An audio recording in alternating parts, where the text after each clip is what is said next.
stacking my coins. Bitcoin, Litecoin, E3, Yeah, it's your boy Crypto Blood, and welcome to episode 5 of Ask the Block. I love doing this series. So much fun curating questions from you guys. If you ever want to participate, all you have to do is hashtag AskCB under any video of mine, and it will be placed in queue. Getting it out late, but I'm still getting it to you. Episode number 5. Hope you guys are doing well. Today, let's go ahead and get into it. We've got 7 questions curated from the list of questions you guys left me under my videos. UK Ranja, he asks, are there any ERC20 tokens that you like right now? He says, lights the fuse and walks away. Thanks for the question, UK. Definitely there are a few ERC20 tokens that I still like. Most have migrated off of Ethereum, but there are a few that are still there. And the first one, UK Ranja, you might be surprised, is actually Tether. I mean, Tether initially was on the Omni network, which is a layer kind of on top of Bitcoin, but they now have an ERC20 token, which most of the supply is now running on. Man, Tether has saved me so many times. I just wish it was really prevalent. The ERC version was prevalent back in 2017. I probably would have been able to lock in even more gains at the highs. But yeah, Tether would be number one. Or, you know, you could say Tether or USDC, either one. I actually primarily use USDC. So that is from Circle, their stablecoin. Very popular. I think Coinbase uses it. A couple of pretty big exchanges use it, but either one of those, that's my favorite ERC20 token. Second one would have to be Basic Attention token. You guys know I've been a fan of the Brave browser and their ecosystem. They've been really growing, and really you guys shouldn't be using any other browser. I mean, they block so many unnecessary scripts on websites, advertisement, all that stuff. Like when I run Zero Hedge in the Brave browser, my system runs flawlessly. Run that bad boy in Chrome, you're gonna feel like you got a laptop from 1995 running Windows XP or something on it. It just runs so much cleaner and faster than Chrome or any other browser that I know. And of course, in addition to that, blocks all unwanted ads, and you can actually earn money from the ads that pop up. If you sign up for their ad program to at least accept ads, you can earn money that way as well. So yeah, Brave and their token, the BAT token, is probably my second most favorite ERC20 token. And really the only other ERC20 token, UK Ranja, I can think of that I'm really heavily invested in is Crypto.com's coin, the CRO. Of course, full disclosure, they are a sponsor of mine, but I sincerely do like this coin simply because of the earnings you're able to gain by staking their tokens. Check out their website if you're not familiar with their whole platform, Crypto.com, and you get to earn a lot of money with their earn program. If you just go to crypto.com/earn, you'll see it at the top. You can earn up to 18%, and it's interest paid weekly in your crypto wallet. Look at these gains. Look at these staking benefits. So if you stake, it's showing MCO, but CRO earns even more than the MCO token. Oh yeah, here's CRO right here. See, CRO 18% if you stake for 3 months, 16% for 1 month, and flexible is 14% for CRO token. So yeah, those 3 or 4, depending if you want to include or separate Tether and USDC. But those are the ERC20 tokens I'm still banging with. Thanks for that question, UK Ranja. Good question though. I hadn't even thought about it, but yeah, those are the ones that I am still rocking with. Next question is from Heath Miller. He says, I think that the rating system for cryptocurrencies being a security from 1 to 5 is a way of protecting Coinbase and others that are selling cryptos in case XRP or other coins they sell are reclassified by the SEC. XRP was given a 4.5. What do you think? So if you guys aren't familiar with what Heath is talking about, essentially Coinbase created or helped lead a new council that does crypto ratings. It's called the CRC, Crypto Rating Council. And they have like a rating system from 1 to 5, as he stated, that kind of gives their analysis on whether a cryptocurrency is a security or not. So here are the council members: Anchorage, Bittrex, Circle, Coinbase, DRW, Cumberland, Genesis, Grayscale Investments, and Kraken. And a little bit more about their asset ratings. It says the council's analytical framework results in a score between 1 and 5. A score of 1 means the council's independent analysis suggests the asset has few or no characteristics consisting with a traditional regulatory security. A score of 5 means the council analysis suggests that an asset has many characteristics strongly consistent with treatment as a security.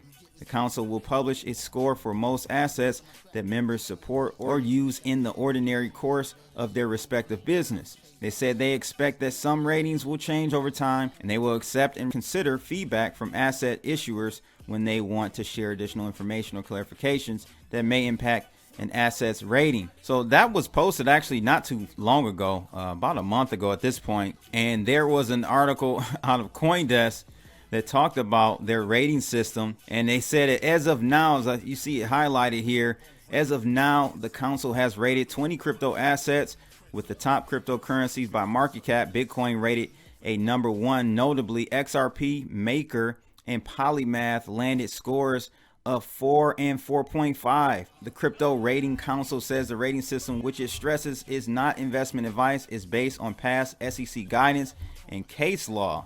I mean, I couldn't agree anymore. And, you know, I would be interested to know what they scored EOS at. I don't see that in this particular article. As you guys know, EOS settled, or I should say Block 1 settled with the SEC regarding the EOS token, and their ICO they did, the year-long ICO they paid $25 million to settle that. As far as it goes for XRP, absolutely, I've been shocked. Like, I put it to you this way: there's without a shadow of a doubt that Ripple is going back and forth with the SEC right now. EOS, or Block 1, was able to keep their litigation between the SEC under wraps. And I'm assuming that Ripple is doing the same thing, but the way that this XRP token operates, it definitely seems like it would be closer to that 5 rating. And you see, if you notice, you kind of see how Ripple in the last year and some change has really tried to separate themselves from the XRP token and what Ripple INC dealings and what they're doing in partnerships and stuff. So I don't know, man. Again, you guys know my take on Ripple or XRP. It's a token that will not benefit or have a direct correlation with the success of Ripple, the company. Ripple, the company, has and still is liquidating XRPs by the millions to raise cash to go out and purchase and acquire different companies and such. Not saying that Ripple, I think Ripple will be successful. Ripple INC will be successful in one form or another. But the token holders is what I've been warning people about. I think will get screwed greatly, because in many instances where they're building relationships with various banks and setting up these, ecosystems, they're not, the actual token is not a necessary component of that. So I've been warning people, whether it ends up coming out to be a security or not, I still think that XRP, the token, will see a lower price going forward, probably in the 10 cent, 5 cent range, somewhere around there, just simply because of how Ripple is handling this whole token and everything. So yeah, that's my take. I think it is closer to a 5 for sure. So 4.5 sounds about right from the CRC. So yeah, thanks for that question, Heath Miller. Next question from my man Sir Kryptonator. He asks, hey Blood, these questions are concerning previous videos about the SEC and EOS. Do you really think EOS had less violations than Very did? Any idea why the SEC would work with EOS while calling Very a scam and Reggie a con artist? And what differentiates EOS from the current pay to play system? So good question there, man. I don't know exactly why they went so hard on. See, the thing with the whole Very situation. I don't know really, man, how the SEC came to the conclusion. I mean, I read the document that they put out, the SEC that is, regarding Very, and they made allegations of him manipulating the market on Ether Delta, and they had straight evidence of that through emails and between employees over at Veritasium. So I mean, that's the link. That's whether or not that was like anything big or not. I don't know. I don't think so. I don't think it's that big of a deal. However, we're talking about the SEC here. So the difference here, when you compare and contrast EOS or Block One and the Veritasium situation, is that SEC never, their whole thing with Block One was not fraud at all. It was just about them selling a token as a security, unregistered security in the United States, which Block One made efforts to not allow U.S. citizens to participate by having a geo block or IP restriction zone on U.S. citizens, but they didn't do anything other than that. No KYC, AML, or anything for the ICO. So a simple VPN could have circumvented that whole situation. Veritasium, on the other end, again, they got emails of him saying he's manipulating the price, other stuff regarding wallets moving around, funds being transferred to his personal accounts and stuff like that. So it's a little deeper with Veritasium and their allegations of fraud versus if they just were alleging that he was selling a unregistered security. I probably would have a slightly different view on it, but because they threw that fraud level on there, it's a little bit more serious. And now with those two going against him, he's not going to get out of all of that. They're going to stick him with something, and I think the ramifications of that is going to hurt his business. You know what I'm saying? Right or wrong, it's going to hurt his business. He's not going to be able to, if found guilty on any of these charges, he's not most likely going to be able to do any type of fintech business. So I don't see any jail time or anything like that, but it's a serious situation that he's dealing with.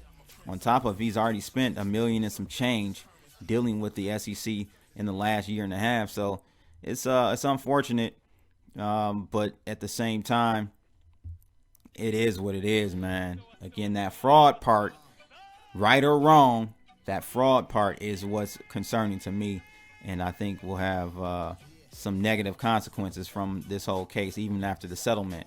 So we'll have to see what happens in the situation with the SEC. People I hear, he can just settle and then pop up and do business elsewhere, outside the states. That is not how it works with the SEC. If you're banned, you're banned everywhere, not just the U.S. The SEC has jurisdiction all over the world, so it's not just confined to the U.S.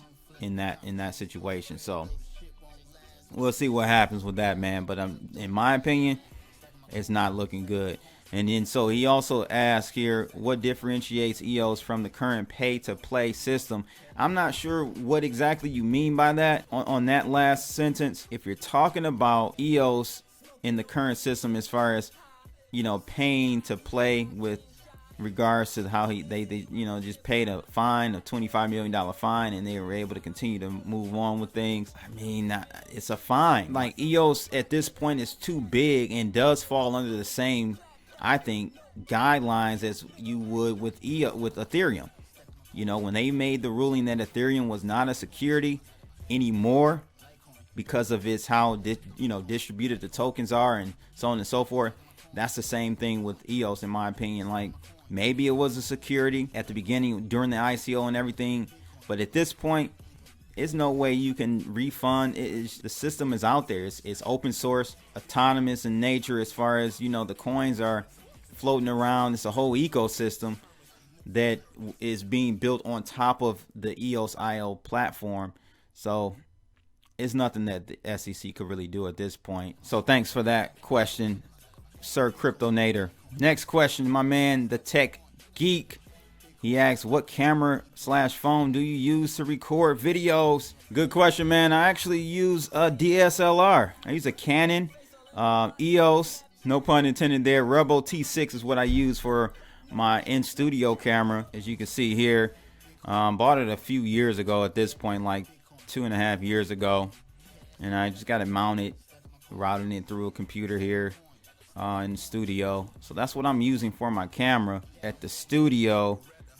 In car, I bought me a GoPro Hero Black 7. This is an 8, but I got a 7. The 8 just came out. So yeah, that's what I was using, man, in the car and for different footage and stuff. So those are the two cameras that I utilize at this point.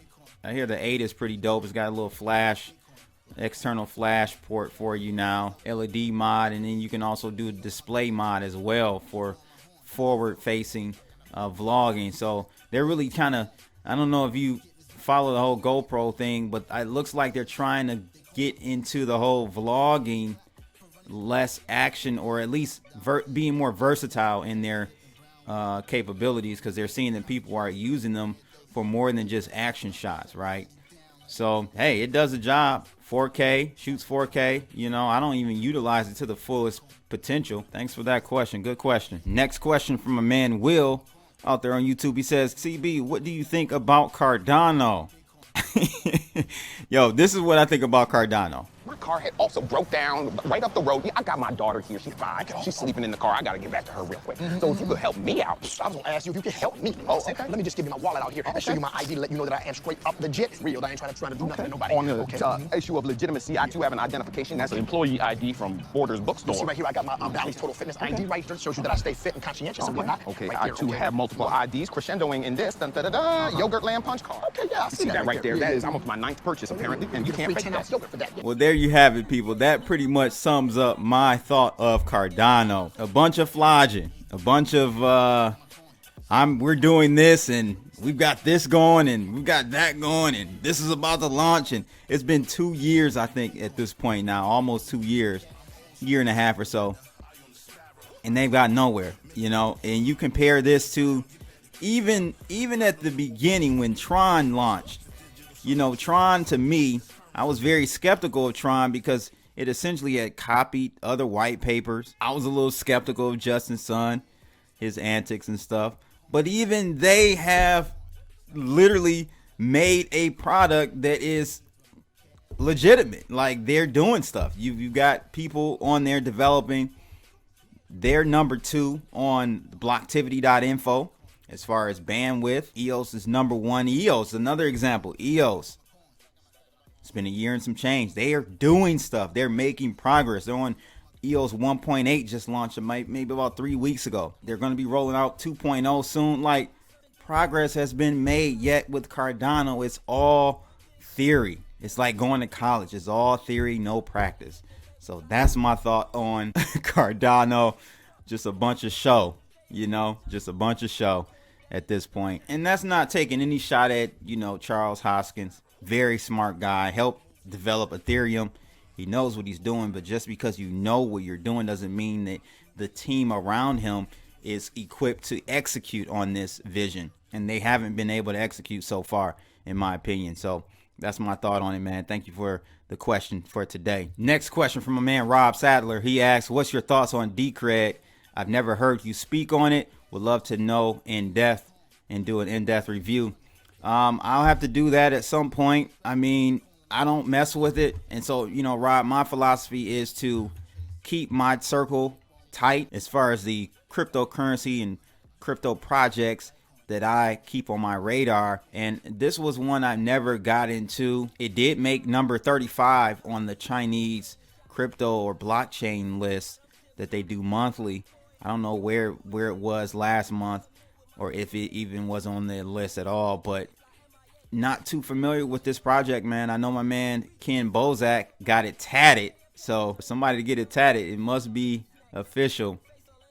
But again, I'll take a look at it and do a little bit more, research on it. This project may have this, but you know, a couple of points on my list of criteria for me to really keep something on the radar is the community behind it. And you know, if you look at at these projects that are non-crypto currency projects that are more so like crypto assets that are smart contract based blockchains and platforms, you got to look at who's behind it as far as, corporations and bigger organizations that are willing to actually develop on it. And I'm just not too familiar with, what organizations are really behind this particular blockchain, because at the end of the day, it's about which developers are going to attract, or can they attract to their project, to their platform.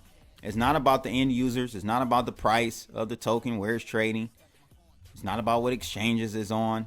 None of that. It's more about the developer community and who's actually actively developing on that blockchain. And so that's one of the main things I look at.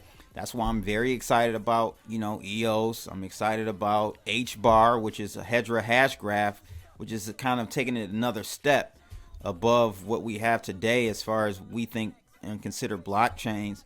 They have a big ecosystem behind it, a lot of major corporations behind it. You got to look for those types of alliances in addition to the tech.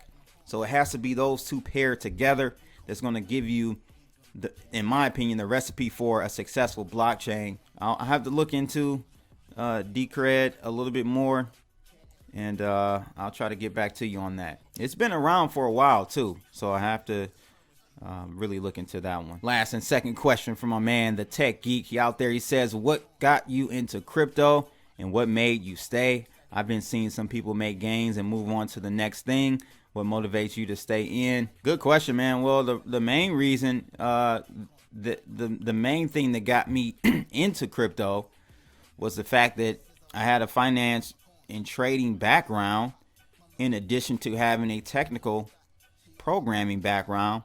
So when I heard the concept of Bitcoin, or read it on Zero Hedge one night, it was like late 1 o'clock in the morning, I read an article about Bitcoin digital money on Zero Hedge back in 2013, March of 2013, and seeing those two philosophies, those two technologies or concepts, finance and tech, and coming together, and having at that time a technology that we said really fixed the Byzantine general issue. Once that was kind of solved, I'm like, hey, this is the future right here. We don't have to have, any corrupt governmental agencies issuing a token or a currency, and playing with the supply of it, and, them taking first dibs on the creation of that money, and it trickles down. And by the time it gets to the common person, that dollar is worth so much less than what it was when it was initially printed or created out of a Mandrake mechanism. I said, this is it, man. This is the future. And so it started with me entering into this whole space under that philosophy of cryptocurrency, emphasis on currency. But as the industry evolved, we got it's more about blockchain now. And I think blockchain is so much bigger than Bitcoin and will have a direct impact on us going forward. And blockchain and AI, those two things together are going to be powerful. It's going to be a gift and a curse though, because it's going to eliminate a lot of jobs. It's going to make our lives easier, but it's definitely going to eliminate a lot of jobs. So that's kind of what made me get into the space, and what made me stay. I mean, just the love. It's changed my life, So why would I leave something that's definitely changed my life in a positive manner and put me in touch with the community of various people where are common in most cases. Nowadays is a little different. I will have to say that today it's a lot of shilling of various projects and putting down of other projects, and it's a lot of tribalism nowadays. But in the beginning of when I got into it, it was a great community. It was a great community, and hopefully we can get back to that.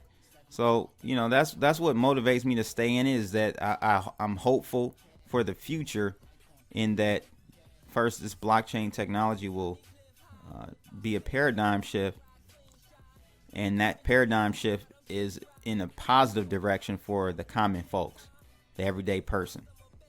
lowering, like bridging the gap, closing that gap, that inequality gap. And I think blockchain will be able to do that. So hope that answers your question. Always a pleasure getting those questions from you, the tech geek out there on YouTube, and your song requests. You hit me with some bangers. But that's pretty much it, ladies and gents. Thank you for joining me on this episode number 5 of Ask the Block. Again, if you have any of those questions you want me to answer, hashtag in any comment under any video, hashtag AskCB, and I will surely get to it. Make sure you guys like, share, and subscribe, and click that bell. It's your boy Crypto Blood. I'm out of here. Holla! Stacking my coin, stacking my coin, stacking my coin, stacking my coin.